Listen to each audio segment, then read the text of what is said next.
தற்போது கிடைத்துள்ள அண்மை செய்தியை பார்த்து வருகிறோம். திருநெல்வேலி கருப்பந்துறை பகுதியில் வீடுகளில் சிக்கியுள்ள மக்களை படகுகள் மூலம் மீட்பு படையினர் மீட்டு வருகின்றனர். அந்த காட்சிகளை நம்மால் பார்க்க முடிகிறது. இது குறித்தான கூடுதல் விவரங்களோடு இணைகிறார் செய்தியாளர் லதா. லதா, வணக்கம். இது குறித்தான மேலும் விவரங்கள். வணக்கம்.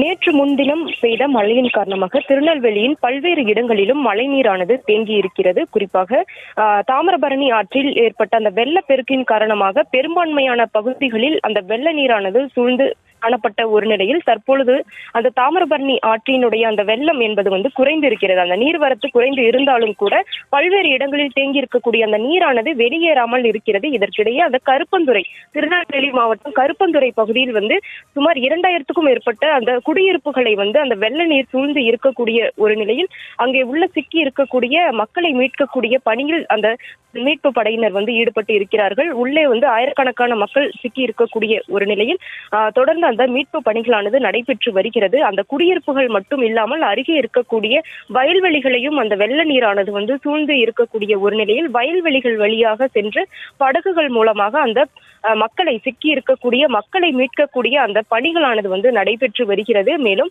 தாமிரபரணி ஆற்றில் தற்பொழுது அந்த வரத்து குறைந்து இருக்கக்கூடிய ஒரு நிலையிலும் அந்த கருப்பந்துறை பகுதியில் பார்த்தோம் என்றால் அந்த வெள்ள நீர் என்பது சூழ்ந்திருக்கக்கூடிய அந்த வெள்ள நீரின் அளவு என்பது தற்பொழுது வரை குறையாமல் இருக்கிறது. இதனால் உள்ளே சிக்கி இருக்கக்கூடிய அந்த பொதுமக்கள் தொடர்ந்து அந்த மீட்பு பணியானது நடைபெற்று வருகிறது. மேலும் தற்பொழுது இங்கே மழையானது ஓய்ந்து இருக்கக்கூடிய ஒரு நிலையில் தொடர்ந்து அந்த வெள்ள நீரானது வடியும் என்றும் எதிர்பார்க்கப்படுகிறது.